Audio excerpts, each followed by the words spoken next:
असमय ହେଲା ସ୍ତ୍ରୀର ଲୁଚକାଳି ଖେଳ। ଆଉ ସହି ପାରିଲାନି ସ୍ୱାମୀ। ସ୍ତ୍ରୀ ସାଙ୍ଗ ସହିତ ଖେଳ କରୁଥିଲା। ଆଉ ସ୍ୱାମୀ ଏକଥା ପଚାରିବାରୁ ସ୍ୱାମୀ ମୁହଁକୁ ମାରି ଫଟାଇ ଦେଇଛି ସ୍ତ୍ରୀ। ଆଉ ଏବେ ସ୍ତ୍ରୀ କ'ଣ କହୁଛନ୍ତି ଦେଖନ୍ତୁ। ସିଏ ମୋତେ କହିବା କାରଣ ହେଲା କି ତୁ ଏତେ ରାତି ହେଲାଣି କ'ଣ କରୁଥିଲୁ ନା ଓୟୋ ରୁମ୍ରେ ଶୋଇ ଶୋଇ ଆସ। ସେପଟେ ସ୍ୱାମୀ କହୁଛି ମୁଁ ରଖିବିନି ଏମିତିକା ସ୍ତ୍ରୀକୁ।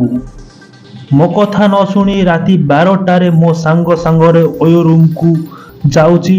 ଏପଟେ ସ୍ୱାମୀ କହୁଛି 2 ଜଣ ଓୟୋ ଯାଉଥିଲା ଆଉ ପ୍ରତିଦିନ ସମ୍ପର୍କ ରଖୁଥିଲା। ସ୍ୱାମୀ ପଚାରିବାରୁ ସ୍ୱାମୀ ମୁହଁକୁ ମାରି ମୁହଁ ଫଟାଇ ଦେଇଛି ସ୍ତ୍ରୀ। କାମ କରୁଥିଲା ସେ ଚିତ୍ତରଞ୍ଜନ ଷଡ଼ଙ୍ଗୀ ବୋଲି ସେ ଯେଉଁ ପିଲାଟା ସେ ଗୋଟେ ରୁମ୍ ନେଇକି ତାଙ୍କୁ ପଳାଶୁଣୀରେ ରଖିଥିଲା ସପ୍ତଶକ୍ତି ବିହାରରେ। ହଁ ଆଜ୍ଞା, ସ୍ତ୍ରୀ ପ୍ରାଇଭେଟ କମ୍ପାନୀରେ ଜବ୍ କରୁଛନ୍ତି ଆଉ ଟ୍ରେନରେ ଯିବା ଆସିବା ମଧ୍ୟ କରୁଛନ୍ତି। ଆଉ ସେଇ ଟ୍ରେନରେ ମିଶନ୍ତି ଏଇ ସାଙ୍ଗ। ଆଉ ଏପଟେ ସାଙ୍ଗ କହୁଛି ମୁଁ ମଣିଷ ଦୃଷ୍ଟିରୁ ଟିକେ ସାହାଯ୍ୟ କରୁଥିଲି।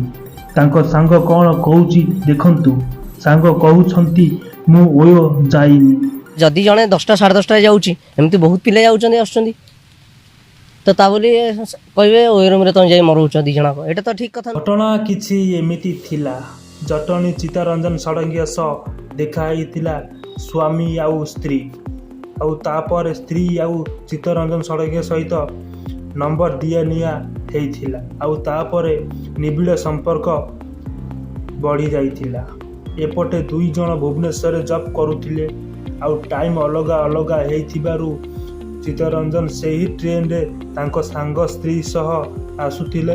ଏପଟେ ସ୍ୱାମୀ ସହ ବି ଭଲ ସମ୍ପର୍କ ରଖୁଥିଲା ଆଉ ଚିତ୍ତରଞ୍ଜନକୁ ତାଙ୍କ ସାନ ଭାଇ ଭଳି ଦେଖୁଥିଲେ। ଆଉ ଏବେ ସ୍ୱାମୀ ଆଣିଛନ୍ତି ଏଭଳି ଅଭିଯୋଗ। ବୈବାହିକ ଜୀବନ ମ୍ୟାରିଡ୍ ଲାଇଫ୍ ଭିତରେ ଯେଉଁ ଗୋଟେ କଳଙ୍କ ଆସିଥିଲା ଯାହାର ନାଁ ହେଉଛି ଚିତ୍ତରଞ୍ଜନ ଷଡ଼ଙ୍ଗୀ, ସେ ଆମ ଜଟଣୀର, ତା ସହିତ ତାର ଯେ ଗୋଟେ ଚନ୍ଦୁ ବୋଲି ଗୋଟେ ଟୋକା ଅଛି।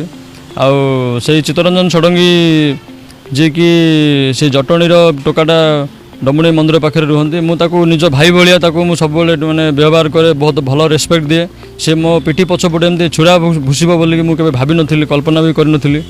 ଆଉ ଯେହେତୁ ଗୋଟେ ଆମର ୟୁଟ୍ୟୁବ୍ ଚ୍ୟାନେଲ୍ ଗୋଟେ ସୁଟିଂ କରିବା ପାଇଁ ଆମେ ଯାଇଥିଲୁ ଜଟଣୀରେ, ସେ ଚିତ୍ତରଞ୍ଜନ ଷଡ଼ଙ୍ଗୀ ସେଠି ଦେଖା ହେଇଥିଲେ।